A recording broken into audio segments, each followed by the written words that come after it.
예수님의 본 고장은 나사렛입니다.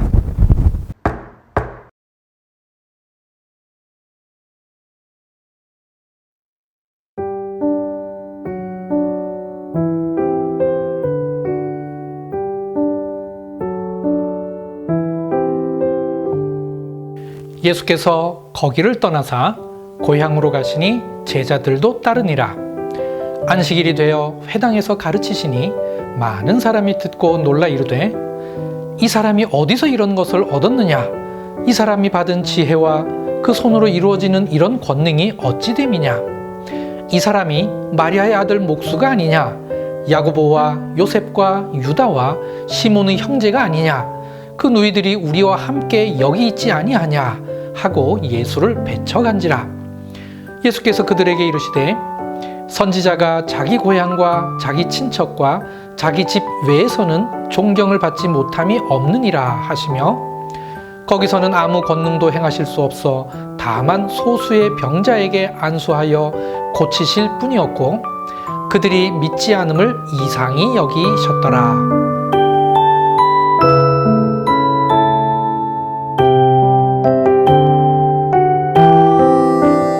제가 있는 이곳은 점핑 마운틴이라는 곳입니다.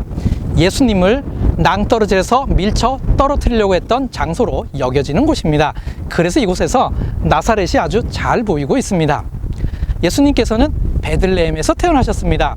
그러므로 예수님의 고향은 베들레헴인 것이죠. 마태복음과 누가복음에는 예수님 탄생기사가 있습니다. 그런데 마가복음에는 탄생기사가 없습니다. 마가복음 6장 1절에 보면 예수님께서 회당장 야이로의 딸을 살려주신 이후에 그곳을 떠나 고향으로 가셨다고 했습니다. 그렇다면 예수님께서 태어나신 곳이 베들레헴이니 이 구절을 베들레헴으로 가셨다고 해석해야 하나요? 그렇지 않습니다. 학자들은 이때 예수님께서 나사렛으로 가셨다고 해석합니다. 그 이유는 고향이라고 번역된 헬라어가 파트리다입니다. 태어난 곳을 의미하는 것이 아니라 부모, 형제, 일가 친척이 살고 있는 본 고장을 의미합니다. 마가복음에는 예수님 탄생 기사가 없지만 마가복음 1장 9절과 24절을 통하여 예수님의 본 고장이 나사렛인 것을 이미 알 수 있었습니다. 예수님을 가리켜 나사렛 예수라고 불렀기 때문입니다. 예수님의 본 고장은 나사렛입니다.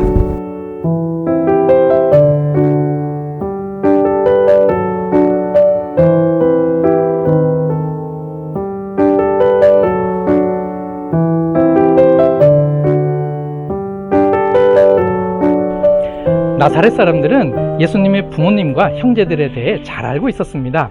그래서 이름도 열거했던 것이죠. 그래서 예수님을 믿지 않고 배척했던 것입니다. 마가복음 5장의 혈류병 여인과 회당장 야이로의 믿음과는 상반됩니다. 나사렛에는 1세기 주거 흔적이 여러 군데 있는데 현재에는 그곳 위에 주로 기념교회들이 만들어져 있습니다.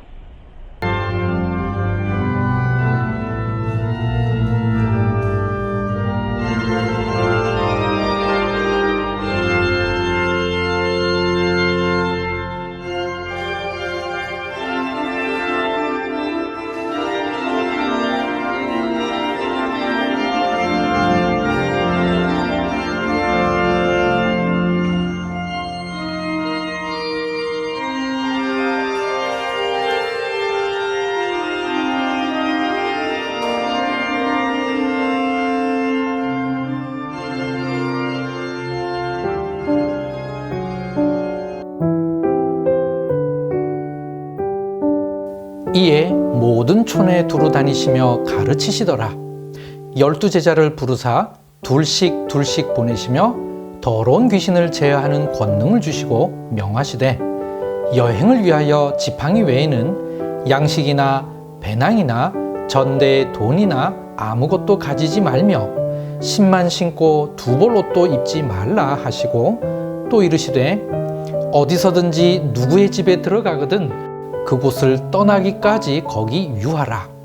어느 곳에서든지 너희를 영접하지 아니하고 너희 말을 듣지도 아니하거든 거기서 나갈 때에 발 아래 먼지를 떨어버려 그들에게 증거를 삼으라 하시니 제자들이 나가서 회개하라 전파하고 많은 귀신을 쫓아내며 많은 병자에게 기름을 발라 고치더라.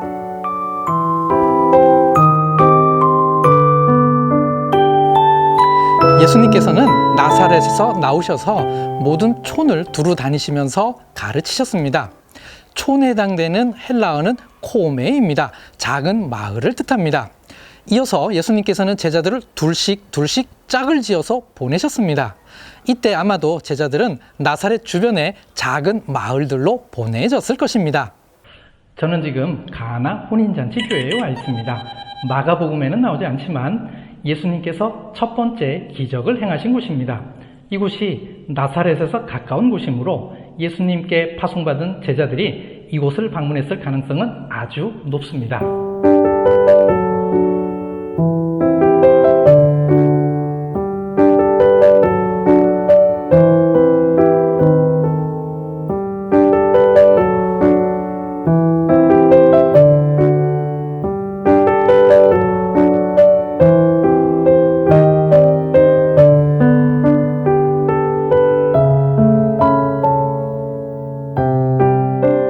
지금까지의 제자들의 덕목은 예수님과 함께 있으면서 배우고 익히는 것이었습니다.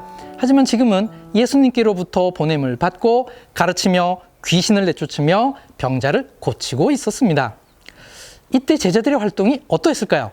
왕성했을까요? 아니면 아직 예수님의 때가 아니므로 주핏주핏 소극적이었을까요? 해답은 성경 안에 있습니다. 제자들의 활동 때문에 예수님의 이름이 드러났다고 했습니다. 어느 정도냐면 헤롯 왕이 듣고 죽은 세례 요한이 다시 살아난 거 아니냐고 생각할 정도였습니다. 제자들의 활동이 얼마나 왕성했는지를 엿볼 수 있는 대목입니다. 여기서 말하는 헤롯 왕은 바로 헤롯 안디바입니다. 그래서 자연스럽게 세례 요한의 죽음 이야기로 연결됩니다.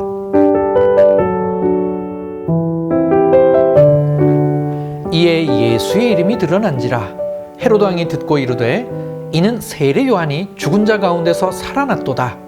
그러므로 이런 능력이 그 속에서 일어나느니라 하고 어떤 이는 그가 엘리야라 하고 또 어떤 이는 그가 선지자니 옛 선지자 중의 하나와 같다 하되 헤롯은 듣고 이르되 내가 목벤 요한 그가 살아났다 하더라. 전에 헤롯이 자기가 동생 빌립의 아내 헤로디아에게 장가든 고로 이 여자를 위하여 사람을 보내어 요한을 잡아 옥에 가두었으니 이는 요한이 헤롯에게 말하되 동생의 아내를 취한 것이 옳지 않다 하였음이라. 헤로디아가 요한을 원수로 여겨 죽이고자 하였으되 하지 못한 것은 헤롯이 요한을 의롭고 거룩한 사람으로 알고 두려워하여 보호하며 또 그의 말을 들을 때에 크게 번민을 하면서도 달갑게 들음이러라. 마침 기회가 좋은 날이 왔으니 곧 헤롯이 자기 생일에 대신들과 천부장들과 갈릴리의 귀인들로 더불어 잔치할세. 헤로디아의 딸이 친히 들어와 춤을 추어 헤롯과 그와 함께 앉은 자들을 기쁘게 한지라.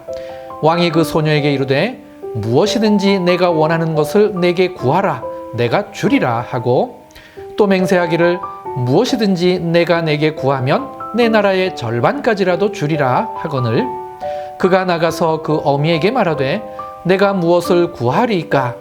그 어머니가 이르되 세례 요한의 머리를 구하라 하니 그가 곧 왕에게 급히 들어가 구하여 이르되 세례 요한의 머리를 소반에 얹어 곧 내게 주기를 원하옵나이다 하니 왕이 심히 근심하나 자기가 맹세한 것과 그 앉은 자들로 인하여 그를 거절할 수 없는지라. 왕이 곧 쉬병 하나를 보내어 요한의 머리를 가져오라 명하니 그 사람이 나가 옥에서 요한을 목베어 그 머리를 소반에 얹어다가 소녀에게 주니 소녀가 이것을 그 어머니에게 주니라. 요한의 제자들이 듣고 와서 시체를 가져다가 장사하니라. 본문에 나오는 헤롯은 갈릴리의 분봉왕인 헤롯 안디바입니다. 헤롯 안디바가 배다른 형제 빌립의 아내 헤로디아와 비정상적 결혼을 하자 세례 요한은 이를 크게 비판했습니다. 그래서 헤롯 안디바는 그를 붙잡아 옥에 가두었습니다. 성경에는 정확하게 어디에다 가두었는지에 대한 설명은 없습니다. 요세푸스는 유대 고대사 18권 119절에 어디에 가두었는지 분명하게 밝히면서 성경에는 없는 추가 설명도 덧붙였습니다. 요세푸스는 헤롯 안디바는 세례 요한을 따르는 사람이 너무 많자 혹시 소요를 일으킬까 두려워 오늘날 요르단에 있는 마케루스 요새에 있는 감옥에 가두었다고 했습니다. 그리고 세례 요한은 그곳에서 죽음을 당했다고 했습니다. 요세푸스의 이 설명 때문에 세례 요한이 처형당한 곳을 마케루스 요새라고 여기게 된 것입니다. 성경에 헤로디아의 딸이 헤롯 안디바의 생일 때 춤을 추었다고 했지만 그 딸이 누구인지에 대한 설명은 없습니다. 유대 고대사 18권 136절에 헤로디아와 전 남편 빌립 사이에 살로메라는 딸이 있었다고 했습니다. 이 구절을 근거로 성경 역사학자들은 헤롯 안디바 앞에서 춤을 춘 딸이 곧 살로메라고 여기게 된 것입니다. 헤롯 안디바는 세례 요한을 의롭고 거룩한 사람으로 여기고 있었지만 헤로디아는 그를 원수로 여기고 있었습니다. 결국 세례 요한은 헤로디아의 잔꾀에 의해 죽은 것이라 할 수 있습니다. 성경에서 헤롯 안디바는 정말 특별한 악역을 한 인물입니다. 세례 요한의 죽음에도 깊이 관여했고 나중에 예수님의 순환 기사에도 또 등장하게 됩니다. 사실 헤롯 가문 중에서는 헤롯 대왕보다도 헤롯 안디바가 성경에 더 자주 등장합니다. 제가 있는 곳은 세바스티아입니다. 성경의 사마리아입니다. 전승에 의하면 세례 요한이 처형된 곳은 요르단에 있는 마케루스 요새입니다. 세례 요한의 머리는 헤로디아가 가져가고 그의 시체는 세례 요한의 제자들에 의하여 장사되었다고 합니다. 이때 장사된 곳이 사마리아라고 합니다. 그렇다면 오늘날 세바스티아인 것이죠. 그래서 이곳에 지금까지 세례 요한의 무덤이 전해지고 있습니다. 비잔틴 시대 때 이곳에 교회가 세워졌었는데요. 십자군들이 살라흐 아딘에 패할 때 그 교회도 파괴되었습니다. 모슬렘들은 세례 요한을 아히야 선지자라고 여기고 있습니다. 그래서 살라흐 아딘은 이 무덤 옆에 작은 모스크를 지었습니다. 1892년도에 당시 술탄이었던 압둘 하메드가 이곳에 큰 모스크를 지어서 지금까지 전해지고 있습니다. 세바스티아에는 세례 요한과 관련된 장소가 하나 더 있습니다. 제 뒤로 보이는 교회는 세례 요한 머리 교회입니다. 십자군 때 세례 요한 무덤 교회에 더 추가해서 이 텔 위에다 새롭게 지은 교회입니다.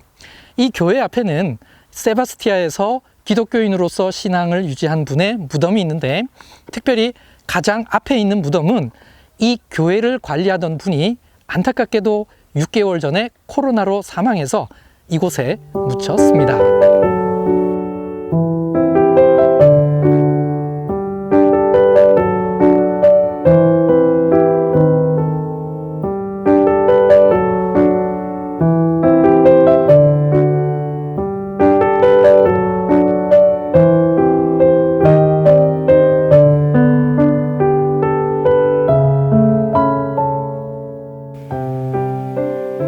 마가복음 6장은 1부와 2부로 나누었습니다. 2부에서는 작은 배를 타고 갈릴리 바다를 나가보았습니다. 복음의 현장을 더 생생하게 나누기 위해서입니다. 6장 2부에서 여러분들을 기다리겠습니다.